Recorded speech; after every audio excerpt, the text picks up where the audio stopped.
to hit record. This meeting is being recorded. Sorry, I forgot about that. I was excited to see Oh, look, all yes, the was faces. here. Say Yes, it again, so Louise. we Hello, have, Peter Clark. Hi. Louise, I know you said that you didn't want this to be a celebration of you, but you've taught us so much as the MathMoms community, and I know that Peter Block, who joins us here, is someone who's been greatly inspiring to you. So thank you, Peter, for making time to be with us tonight. So just to introduce Peter Block to everyone, he is he's from the United States, and he's an author, consultant, and he's written a book, Community. He's written many books, but Community, which I know has had a big influence on Sonia's approach at MathMoms. Other books, The Empowered Manager and Other Kingdom, and the list goes on. And his life work, from what I understand, is committed to restoring an idea of the common good, restoring community, and reclaiming humanity from modernism and everything that modernism does to us. So Peter, I ask you to say something about Louise, if you have a moment, and then I have some questions for the both of you. Well, thank you. Of course, I'm here. The largest item on my resume is I'm a fan of Louise. Right, because of the markers that changed my life, Louise was a major player in that. I was in San Francisco and she said, "Can I talk to you?" And I said, "Sure." And she said, "Would you come to South Africa?" And she had some story about why I should come. And I said, "Absolutely." And so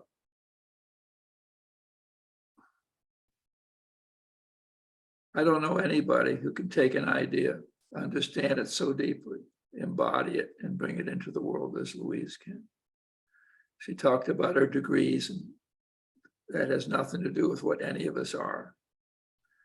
And I went to South Africa, and I don't know, I fell in love with something. Louise, the people in the room. And there was a freshness, you know. In the United States, we think we invented everything. We've been there, we did that.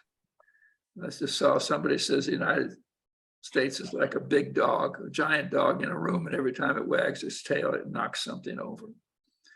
And when I came to South Africa, I don't know, it was wonderful. People sang, they danced, they appreciated being in the room. And Louise made this happen.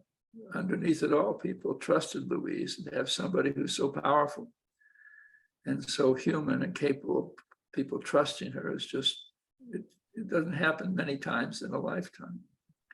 And I think the second time I came, I couldn't make it. In Atlanta, they stopped me. They said, "You don't have an empty sheet on your passport. You can't get on the plane." And so Louise had to start a 2-day workshop without me. And but by the time I got there a day late, people were mildly disappointed that I had arrived because they enjoyed Louise so much the first day. But anyway, it's opened up a life. And Louise, you had your hand on the door, and you are the door. And all of us are here because of our woundedness. You don't make something of your life unless you experience your own wounds and then decide to help the world with that because of its own healing. I'm the biggest loner, independent person in the world, so of course I write a book about community. You know, I was terrified of people in power, so of course I write a book about empowerment. And what we all do is take our own healing and then construct it into the world. And you only give talks about things you don't understand. You only write books about what you haven't figured out yet. And what Louise did was take a couple of foolish little workshops that we created, and they're good workshops, and created a movement out of it. She said she's going to do something about the education system in South Africa. And it was they're brilliant little pieces that don't come easily. Instead of executives coaching, those poor little school principals, she said, "You're partners in your own learning. We're not going to have a colonial relationship going on here." And the impact you've had, Louise, I'm really talking to you, is just stunning. You made your point. You're living on house money. If you do anything more, you're just going to embarrass the rest of us with how futile my life has been. So I think if you just want to chill and go to that place you go to in some island, anyway, it's just, and just as a friend, Louise, we've had our moments, and it hasn't mattered. I've done things that she was mad about, and it makes no difference at all. And it's just, it's one of the cleanest and more enduring relationships that I have in the world, Louise. It's just, I'm always happy to see you, and I give you a hard time, in equal. And it's just,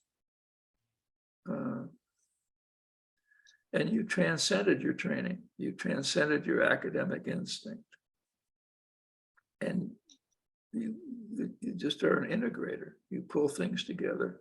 And in the way you pulled things together, it created something that never existed before.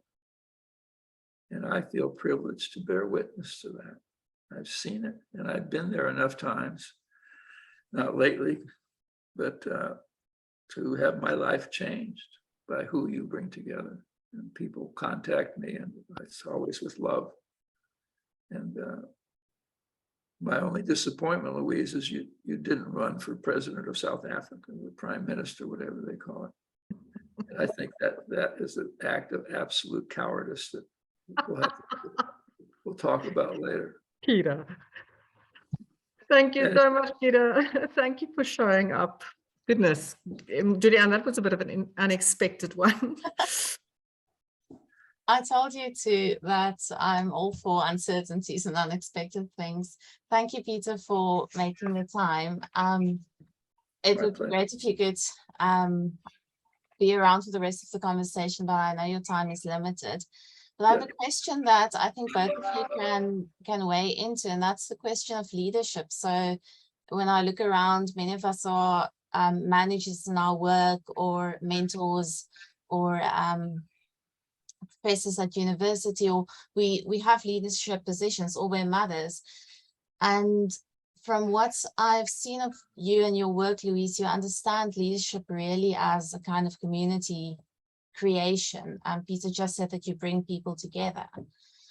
And we can talk about your understanding and your story of leadership in a moment, but I want to talk about community first. Last week in a conversation or a session that you facilitated, it really became apparent that modern organizations, and I think modern society, really is not designed to make humans feel at home and feel like they belong.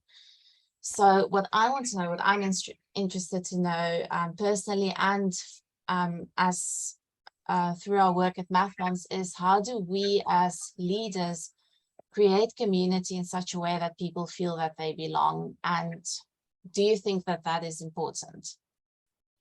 So do you want me to go first? Or do you want Peter to go first? I want you to go first. I said enough. Okay. I do have to go in about 5 minutes, but. So I've been, Sonia said, I don't want you to talk about Peter and what Peter did, but what Peter blocked it for me is he confronted me with a whole bunch of things. So I have been confronted for the last 12 years on a regular basis by Peter. So I don't think it's not so much that he has taught me stuff, he's confronted me with stuff. And one of the things he's confronted me with, and he's taught me lots. But one of the things he's confronted me with is this idea around how do we change the world? One room and one conversation at a time. Which one? The one that we're in right now. So I do feel, Judy-Ann, that we are all being called to lead where we are. I'm just noticing how dark it is, and I'm looking like I'm sitting in a halo or something. So I don't know how to change the lighting right now. So I'm going to just keep it as it is. But we are all being called to lead where we are. And for some of that's in an organization. And I just don't accept the fact that it always has to be this way. So I'm an idealist. I believe that we can create organizations where people feel a sense of love and belonging. That's my ideal. And I have seen it happen time and time again. And all it needed was someone who said, we don't have to believe that old story. We can create a new story. And the new story is, in this organization, we want people to feel that they are loved and that they belong. And that Peter might not agree with that, but that's certainly my position. And that's the future I'm committed to. And I believe that we are, every time we walk into a space, we get to create the future we committed to. Again, that's one of the things that Peter's been confronting me with, is I don't have to hold on to the old stories about how organizations are and how rooms are set up. We can make a commitment to create organizations that are fit for human life, and human beings need to be in spaces where they feel a sense of love and belonging. So, and I can talk about thousands of examples of that, where a leader simply, I mean, I'm looking at Lucille. Lucille has created Chrysalis as a space where every person in that community feel that they are loved and that they belong, and that is their space where their voice matters, and where they can, live their best life, and where they are being propelled into a better future because of the environment that Lucille created. And Sonia did that at MathMoms. And if I look around the room, we have so many examples of that. So yeah, for the next few decades of my life, that's my work.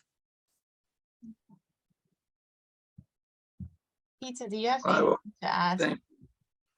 Let me just, I think leadership is way overrated. And I don't think there's such a thing as a follower. But I think the leadership, as Louise talks about it, where it's the task of convening, and maybe belonging is the point. Maybe the reason we have institutions and academia is to find places where belonging matters. And then we can do other things while we're there. And anyway, I'm going to leave now. And I thank you so much for including. I'd like to just sit and listen, but I got a 12:30 commitment. So happy birthday, Louise. Not yet my birthday yet. It was Peter's birthday on Friday, so that's why he's remembering birthdays. It was you were in our thoughts the whole day, Peter. Okay, thank you all. Thank you. Bye-bye.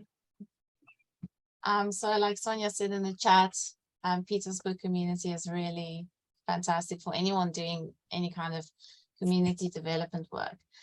So yes, right next to you. So that was your surprise, Louise.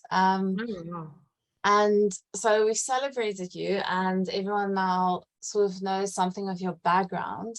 I want to know, when you started in your career, or when you were around my age, what were your thoughts or beliefs around leadership? What informed your journey going forward, and what were the mistakes you made?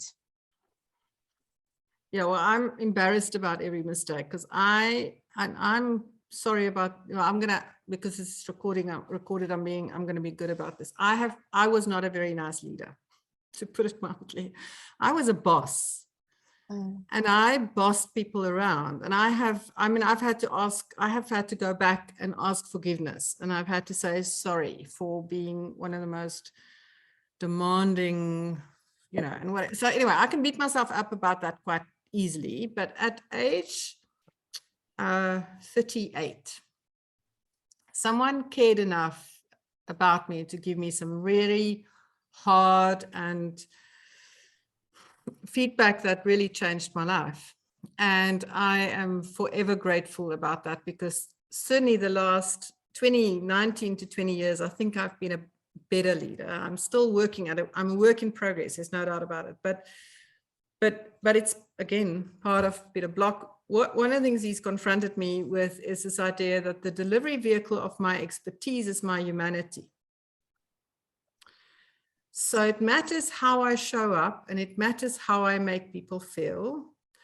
And every time I arrive with my story about, I had so the story that I grew up with in South Africa, and I do think this is a South African thing more than it's not necessarily a gender thing. I always had a story. I said, you go to a pub and there's a whole bunch of people standing around in the pub. How will you know who's the South African man, pub drinking beer, etc.? I always had a story that this is about gender. And then people go, oh, yeah, it's the one who eats the biltong, or the one who wears the Springbok jersey, or the whatever. My story was always the South African man is going to be the one that says, let me tell you, because South African men are generally very certain, and they have the answers, and they tell people what to do. And when I kind of became aware of this, I realized that I got that message from a very young age, that is what leaders do. Leaders know the way, show the way, give direction. And it was only when I had this kind of very, very confronting feedback that I realized that that's not the leader I want to be. I want to be a leader where everybody can shine, and I'm partly contributing to creating a space where people can all be their best selves. And when one leader is so overbearing, it's very hard for other leaders to be that. So other people to be that. Leader, I think we're all leaders in some ways. So the big shift for me came when I realized that my job as a leader is not to know the way, show way, give direction, have the answers. That's a very outdated, out of date way of thinking about leadership. Leaders who are going to co-create the future with people around them are people who know that their job is to create spaces and convene opportunities for people to contribute. Every voice is heard. The name of our organization, Symphonia, is about creating a space where every voice is heard. And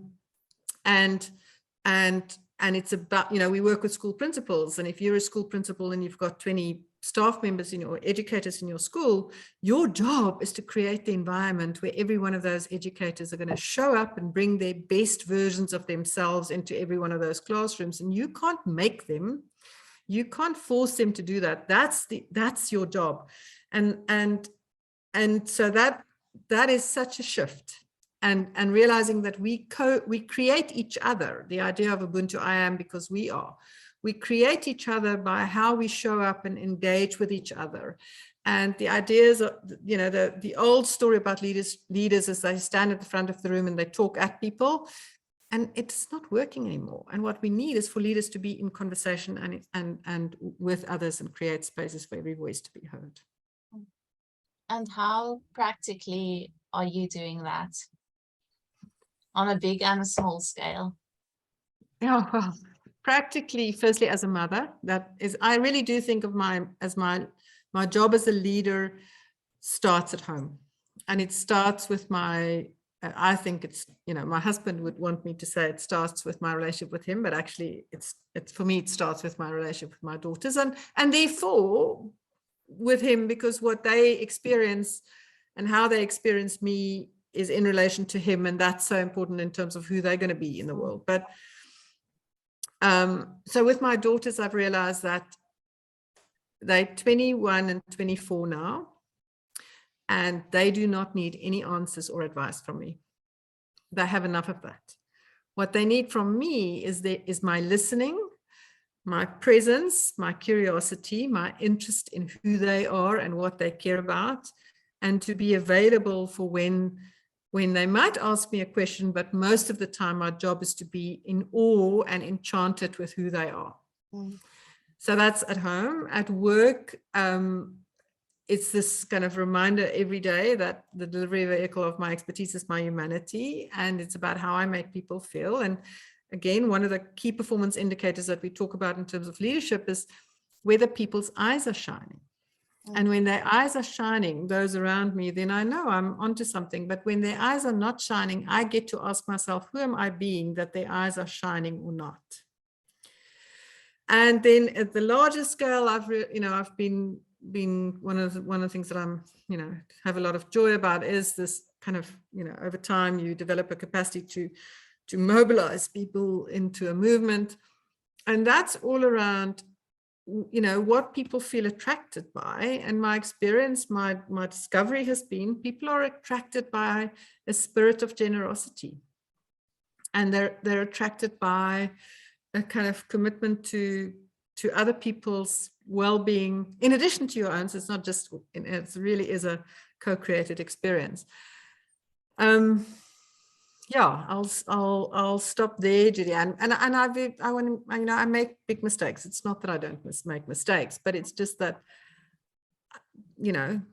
twice I have to speak or listen far more than what I speak, and I have to be much more interested in what other people are doing. And so being trained as a thinking environment facilitator has been life-changing for me, and being introduced to the work of Nancy Klein's work around thinking environments have been amazing. So yeah, I hope that answers that question, Judy-Ann. Yeah. I don't know if how familiar our co-conversationists are with Nancy Klein's work. But as you were talking and saying about what Peter Block said about your body being the vehicle for your expertise, in one of her books, I'm pretty sure it's Nancy Klein, she talks about when she was a teacher, and this is something that's important for us at MathMoms, is when you are teaching, you are not only like teaching the content that you have, whether it's mathematics or economics or philosophy, you're also teaching yourself. So in a way, and I think that holds for leaders, that holds for anyone who lives in a community, works in a community. And you were mentioning your daughters, you were mentioning the mistakes that you made. What do you hope to teach your daughters by being the person you are now? Yeah, so that story of Nancy, that I think it was her headmaster who said to her, it's fine for you to pay attention to what you teach, but remember what you're teaching them by who you are. I mean, it's such a powerful thing. Yeah, so I want my children, I am very conscious of the fact that they're noticing and they are seeing me be, and there are a few things that I want them to take from them. One is to really live life as to the fullest extent we can, opportunity, and to stand in possibility. So the art of possibility has been a really big influence on me, but it's a choice. Every time I do think of my attention as an investment decision. Every time I choose to attend to this rather than that, I've made an investment decision. And we in our family are very careful around choosing to attend to things that bring us joy, that make our eyes shine. It doesn't mean that we're not going to pay attention to the stuff that we get depressed about, but we're not going to wallow in depression. And I have a tendency to be depressed, so I have to really look after what I do. And so I want my children to kind of learn that. I'm also incredibly privileged that they've really been attending courses, and they take the stuff and they implement it and they learn from it, and they take, so what maybe to kind of respond to that question more succinctly, it's about taking my own experience seriously and to reflect. And my daughter at the moment is on a gap year. She's traveling around the world, and I'm loving the fact that she's writing every day about her experience, and she's reflecting on it, and she's thinking about it, and she's kind of really open-minded around what she might be learning from it, and there's no stuckness in who she is and what she's doing. But but it's also around what I'm teaching them about how to be a wife of an Afrikaans man, who I think he would never admit that, but I think he kind of thought he was going to get a wife, a proper wife who was going to attend to his needs. And so we've had to work very hard at changing the hierarchy from, man, woman, to being in partnership. and the story that I always tell that is just the best example of this in our family. The challenge is that my daughters now use this story on me. As my husband would come to me and says, Louise, the medicine cupboard is very untidy. Now we have a saying that says, the Afrikaans is, as jy die visie het, het jy die werk. In English, it's, if you have the vision, you have the mission. So he would come to me and say, the medicine cupboard is very untidy. I said, my darling, do something about it. It's not on my to-do list, and it's probably not going to get onto my to-do list for the next few weeks. So if you have the vision, you have the mission. So it's kind of just changing the story around women should, sort out the medicine cupboard, and men can kind of, remind them that the medicine cupboard needs to be fixed. So it is about that real, being in an adult to adult equal partnership in as many areas of our lives as possible. One of them being the marriage, but also the other one as a mother to my children. I'm interested in, if you go back to, and we can talk about your adult relationship with your children in a moment, but from what I can learn from you, and before the call started, Kirsty said about her baby that was just born, and I see my sister-in-law is here, is imminently expecting my goddaughter to be born, and everyone has their career, their family, finding the balance there. And I know a lot of young mothers feel guilt about pursuing their careers, but they also have this real desire to pursue their careers. And I don't know if balance is possible. You can tell me if you feel that is possible. But if you think back to your time as a young mother and a young career woman, how do you feel about that now? How did you prepare yourself for this? And what did you learn from that? So I don't think we can ever escape the guilt completely. However, I definitely know I can kind of pinpoint dates that I made a wrong decision. I made a decision to do something at work when actually to be present for my daughters would have been a better decision. In the 50 years from now, we'll remember the fact that I wasn't there, rather than, whatever I did on that day, I have no idea what I did. So I do think that metaphor of we are juggling balls all the time. Some balls are crystal, and if we're going to drop it, it's going to have damage forever.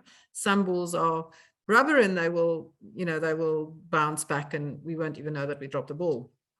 So I think that's the one thing, is what are we going to remember 20 years from now?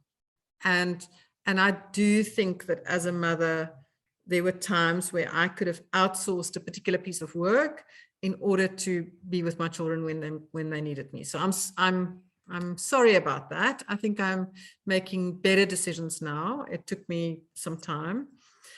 But there's something about, because I traveled a lot, and I got a lot of flack about the fact that I traveled, but because I traveled, my husband has a very different relationship with our children than most of my friends' husbands, because he had no option. He had to be present. And today, 21 and 24, I think we're all grateful that he has such a strong relationship with them. So that's the one thing, is that I do think that sometimes mothers are so present that the dads don't get a chance to be present, and I think that's a mistake. I'm glad about every opportunity that they were more present. I wish if I could do it over again, there were many I would have made different choices about what I spent my time on and what I'm present to. I sent a note to you the other day. I said we should talk about multitasking. I never knew how strong the message of disrespect is when I try to multitask. When I multitasked while paying attention to my children. So if I could do it over again, I would put stuff down and focus on them and what they want to say, and not try and multitask. I wish I did the time to think training earlier in my life, because then I would have known that interrupting my children was the most disrespectful thing I could do for them. And I would have, I mean, luckily they were quite young when I learned it, but I watch them when they're in the presence of people who interrupt them, and I see what it does to their bodies. And every time it happens, I'm so grateful it's not me doing it to them. And so, yeah, I wish I had a lot of this training even earlier than what I did have, because I would have just been I would have known better how to remind them in every moment that they matter and that they are valuable and worth listening to. And when I multitasked, the message was, I don't care, which wasn't what I wanted to deliver, but that's what they've experienced. And I'm sad about that. And I'm absolutely committed to not do that going forward. And I have, it's been a few years since I've been just, committed to that. I think that's something that can resonate with everyone, whether you have children or not, because we feel so busy constantly. I don't feel so busy because I'm not that, but when I look at other people, you have so much to do, so much to juggle, that it seems impossible to find the time to think, to find the time to pay attention, to find the time to really be generous with yourself. And I wonder whether it really is the case that we don't have the time, or whether we are just out of practice. We feel that we don't have the time because we don't practice the muscle that allows us to listen, the muscle that allows us to pay attention to things.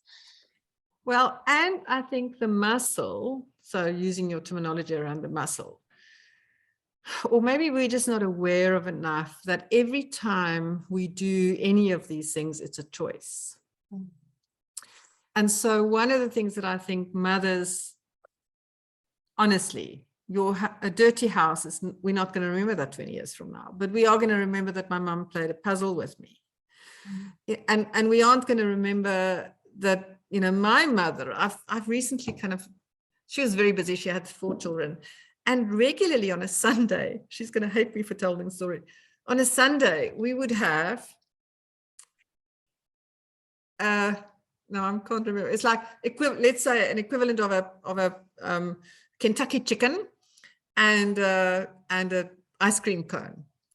And we loved it. Now, I'm sure there were many people who thought, well, that's a bit of a cop-out. How can you give that to your children on a Sunday?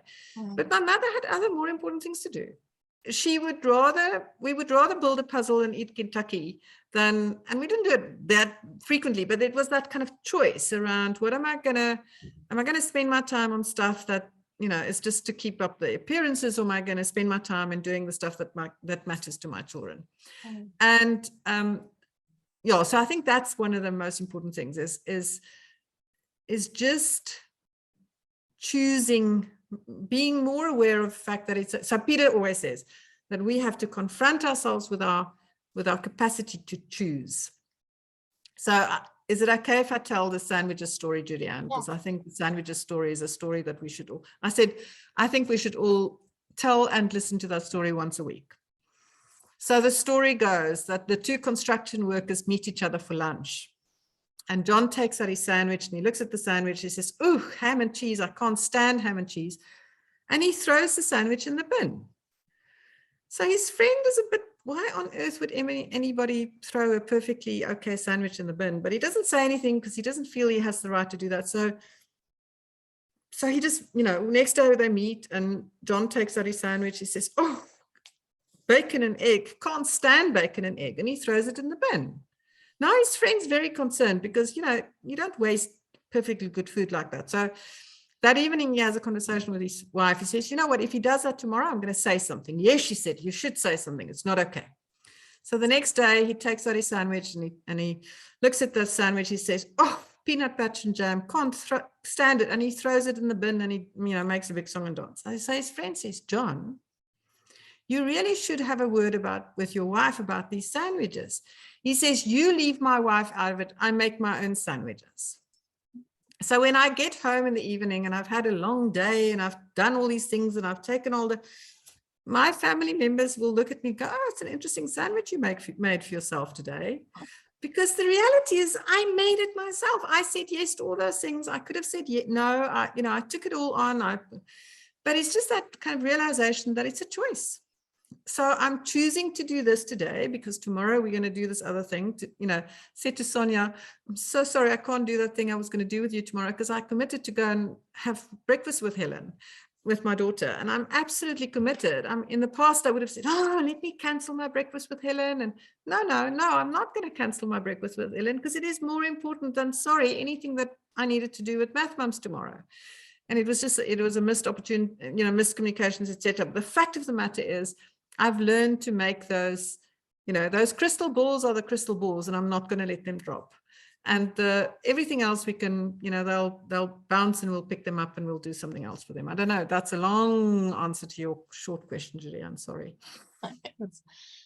I want to know more about I want you to share more about this time to think approach that you keep talking about. So if the question, or if what is required of us to be good leaders, good colleagues, good mothers, good family members, is to pay deep attention to those around us, to the world around us, and I think importantly also to ourselves, in the sense of being true to ourselves. How do we pay that attention? Oh, I can write a book about this. So Nancy Klein, just very briefly, Nancy Klein wrote a book called Time to Think about 20 years ago. And this came after a lifetime of studying and we're studying human behavior and realizing that we weren't doing a great job. And she said, isn't it interesting how often people do things, and when you challenge them around why they've done it, you realize they didn't think about it, they just did it. And so she became interested in say, what will it take for the world to become a better place? And she said, the quality of everything we do depends on the quality of the thinking we do first. Well, if that's the case, we have to pay attention to that thinking process, and we have to say, what are the factors that contribute to our ability to think well for ourselves? And she made another discovery, and this discovery is really important, and it's so critical for us as mothers and colleagues and partners and leaders and all those other things. She said, the quality of our thinking depends on how we are being treated by the people we are with while we are thinking. So as a mother, I can look at my daughter and go, okay, just get to the point, and guaranteed she will not come up with any creative thoughts. Or I can look at her and think, oh, typical teenager, always making my life difficult, etc., and guaranteed that's what I will get. Or I can look at my daughter with awe and enchantment and a kind of expectation that whatever she says is going to be interesting and I'm going to learn from it. And I'm so inspired and joyful about being in the presence of this young woman. And guess who I'm going to have in my room? So therefore, I wanted to learn, how do I create a space in which people can think well for themselves, because then their lives will be better. And her work is all around doing that, teaching leaders how to be thinking environments. And she's created a whole long list of guidance around how to do that, but how to be thinking environments where other people can do their best thinking into our presence and be empowered by that experience, because that's what I want for my children. I want them to feel that they have the right to speak and have a point of view and a contribution to make. And that all matters around, how I show up when they think will have an impact on that. I love the phrase that you always use is, it's not just listening, it's paying delicious attention. So that enchantment and that generosity of spirit that you talk about, that I think, as you said, is so important in any kind of relationship. We have a bunch of people who've been paying delicious or maybe not so delicious attention to us, but they've been listening to us. And now I want to ask if there's anyone who has a question for Louise or something that they want to add. I was dying to hear other voices. Thank you, Judy-Ann. I'm so happy that you're asking that question. So I would love to hear from other people's thoughts and perspectives and contribution. So, Thank you, Louise and Judy-Ann and everyone on the call. Louise, a question that has been bothering me is about how does one live one's legacy? You know, is this something you leave behind? Is this something you live? So I may be raising something that may be very sensitive, but as an active participant in Partners for Possibility, I was very much in awe about the work that we collectively created, led by you and others, but led by you. And over the last, couple of months, I've noted a shift in the strategy of Partners for Possibility. And without knowing the details and the strategic thinking and the imperatives that may be driving, I was wondering, as a founder of that work,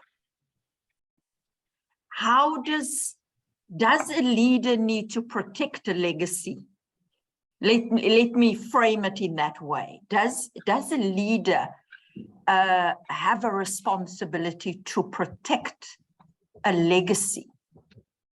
You can really call me out of order. I'm very happy to zip my lip, but I think this is a conversation about leadership. And I must say, I've led an organization, a very good public entity, and we did good work. And I left the institution, and there were many things that fell apart. And it got me to think, was it the way I led? Was it that the values were not embedded? So I think these are questions all of us face about, how does one live an enduring legacy? Maybe legacy means enduring, but you know what I mean, Same can be said for Sonia, building MathMoms. One day you leave, how do you ensure that things are solid? Flexible too, of course, to change. So I'll stop here, Judy-Ann, and I hope it's clear enough what my question is. So your question is very clear, Lucille. And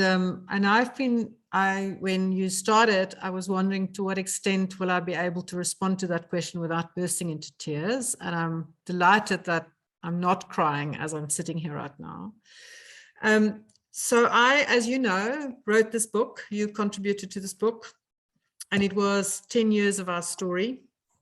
And in a way, I thought, that's it. I can now walk away from this organization and this work, and we've captured the story.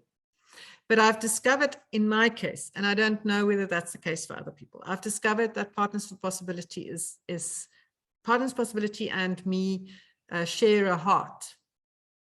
And if we're going to forcefully separate the two, we will probably kill one of us. And I have no intention of being killed right now. So Lucille, I have started a process of protecting the legacy, because it's heartbreaking for me what's happening. And I want to do it in a way that's in line with with everything that I stand for, which is partnership and collaboration and possibility, and non-violent engagement, etc. So we've started a mediation process, and we're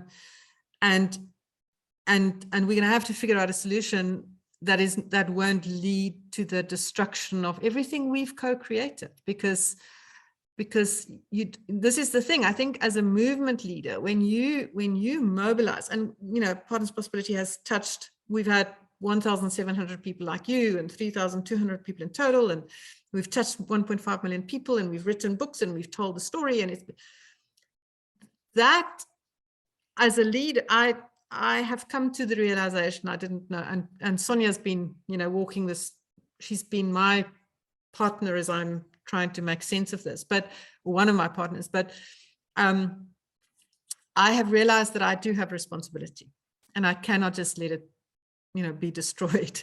And so, yeah, so watch the space. We'll have to figure out what the future looks like. But I mean, for a long time, I was like, you know, whatever, let them do what they want to do. But I can't do that anymore. And so we're trying a different route now. But it's a tough one. The lesson from that is if you're going to mobilize millions of people, then you're going to have to be willing to remain involved in you know, supporting that work, because otherwise I think you're letting everybody down, including yourself. So I don't know whether hopefully that answers the question and what I can say at this point. Thank you.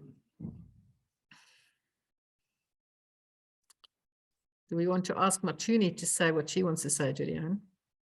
Yes, sorry. I was just waiting for my dog to stop barking. Matuni, you can ask your question. Hi everyone. I'm a huge fan of Dr. Louise and the work that she's doing, and yeah, very, very inspirational. My question is, I see from listening, looks like many of the people here are involved in lots of community development projects. What would be your advice? At least 2 things for somebody who would like to reconnect with their community. Like, for example, I'm totally disconnected with my community. Like I last left my village going to boarding school. And from boarding school to university to marriage, total disconnect. And now you're thinking, you know, like I'm passionate about literacy, and that's how I want to reconnect with my community.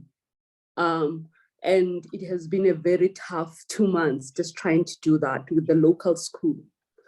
And somehow you're thinking it will be easier. This is the environment I grew up in, and it should be like, oh, okay, this is what I would like to be involved in, but it has not been an easy process. What would be your advice for somebody who... So Matuni, I would strongly recommend that you read this latest book because it's full of stories like that.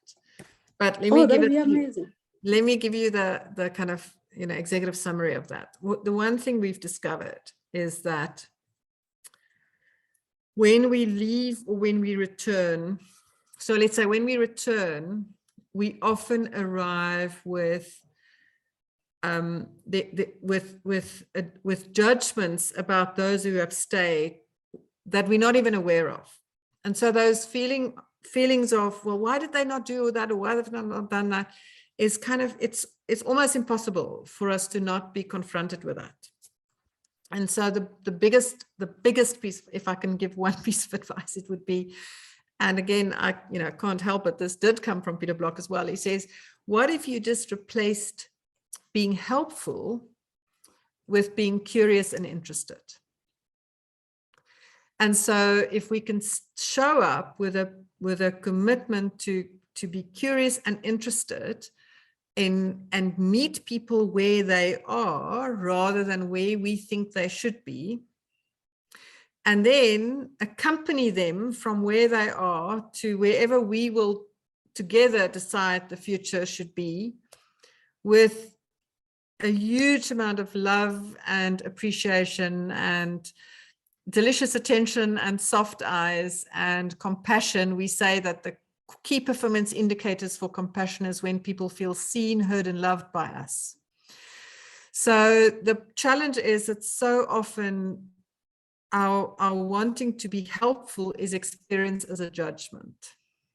And there's nothing more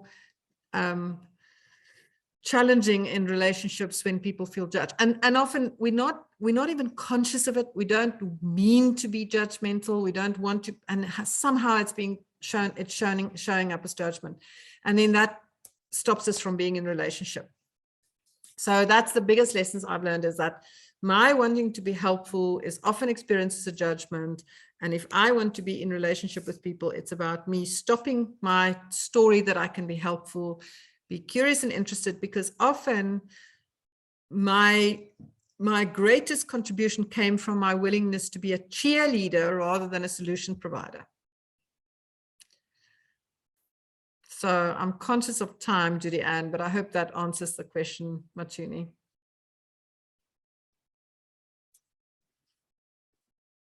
Judy-Ann's dog is barking, is he? Sorry.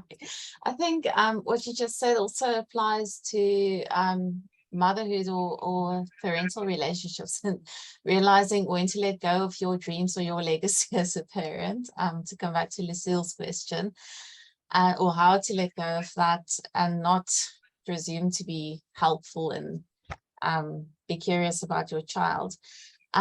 So we said that this will be until 7 o'clock and we have like 2 minutes left. Does anyone have a last question for Louise?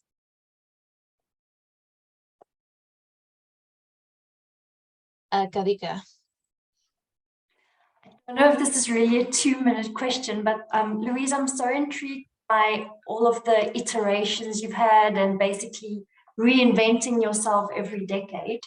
I was just curious if you could quickly speak to the courage that takes to constantly be changing in this way, and how you've experienced that. So Karika, another saying in our household is there's a fine line between courage and stupidity. So I don't always know how clever or courageous it is, but I do know that I would have died if I didn't make these changes. And so, yeah, so I've been paying a lot of attention to my own vitality and my joy and whether my eyes are shining. And the reality is just that, yeah, I would have died if I didn't make the changes. And it's never been easy. None of those changes were easy. But in hindsight, 5-10 years later, you go back, oh my goodness, that was the best decision I could have made. So one of Peter Block's books, and sorry, Sonia, this man has really confronted me on so many levels, but he has a book that says the answer to how is yes. So once I decided, you know, I'm going to figure out a way for us to do something in education, that was my yes. And then the how came over time. And so that speaks very much. But, you know, I've got a daughter, my 21-year-old daughter, that doesn't resonate for her. That's my way. Her way is going to be different. And so I don't want anybody to feel that they have to reinvent themselves every 10 years. That was what I needed to do. And I just, you know, I don't know, there's a saying around, I'm gonna arrive at heaven's gate with my tires squealing and my, you know, radio blasting, and I'm going to be showing up and saying, I've done it. And that's been a really important thing for me. I don't want to kind of slowly end, you know, a life. I'm gonna live this life to its fullest. Earlier this year, oh my goodness, there's a little 7-month-old. Hello. A few months ago, I had the privilege to walk the Camino with my daughter. I'm not the Camino, the Inca Trail. And I kind of discovered that I can still walk in mountains and do things that I didn't think is possible. And watch me for the next 20 years. This is going to, you know, we're in for an interesting, I'm definitely going to live until I'm 100, and except if there's some kind of, you know, divine intervention that will stop it. So I've got 4 decades to go. And oh my goodness, are these going to be exciting decades? But I don't know, Karika, and I suspect there's going to be 2 careers in there. But that's me. Don't feel that you have to do the same. On that note, I am very curious and excited to see what the future holds for you and for everyone in the school, especially maybe tiny 7-month-old Emma. And thank you so much, everyone, for coming. Thank you for listening. Thank you for participating. Louise, thank you for making time. I know you've had a hectic week, but for always being willing to listen, to talk, to share, and to connect. As a sort of your goodbye, if you had to give me 3 books to read, me and the other young women in the call, to prepare us for life, motherhood, career, whatever life throws at us, what would that be? I'm going to tell you now, I just want to say to Keresti, I wish I could go back to that moment. And I grab every second, because everybody says to you, it's over in a, in a jiffy. It is over. It's like this, and they're 21 and they're on the plane and they're going, and and that, having them on your lap and being able to hug, and don't let anybody tell you that they're not allowed to sleep in your bed and be on your lap, and because there's going to be, within no moments they're gone, and so just make the moment. Okay, that's me. Thank you The books, so much. I'm so happy that I could join this. The books that have changed my life. First one is The Art of Possibility by Ben and Rosander. For sure, the best. Everybody must read the book. Peter's got 2 books. The Flawless Consulting. It's not an easy read, but it's an amazing read, and it comes to life. And we have to, make sure, Judy-Ann, that you get to do it at some point. So Flawless Consulting, and then Community: The Structure of Belonging from Peter Block. And Nancy Klein's book. Sorry, I've just put it in my room because I'm taking it on my trip. But Nancy's latest book, I do think it's you have to be ready to read it. So maybe but her latest book is called The Promise That Changes Everything. I Will Not Interrupt You, Nancy Klein. And it is breathtaking and will change you forever if you read it carefully and slowly and with a delicious attention. But Judy-Ann, I just want to say thank you for your willingness to do this. Thank you for bringing Peter into my office for a little short while. I rarely get a chance to meet with him in that way anymore. And I'm so thrilled because I love your mother, that I'm gonna be watching your next 4 decades. And we are a whole group of cheerleaders who are going to watch you every step of the way, and just so thrilled by being able to be in this conversation with this group of amazing young women. So thank you for that opportunity. Thank you, Louise. And on that note, I hope everyone has a lovely evening, and I hope we get to chat again soon. Bye-bye. I'm going to end the meeting now. Bye.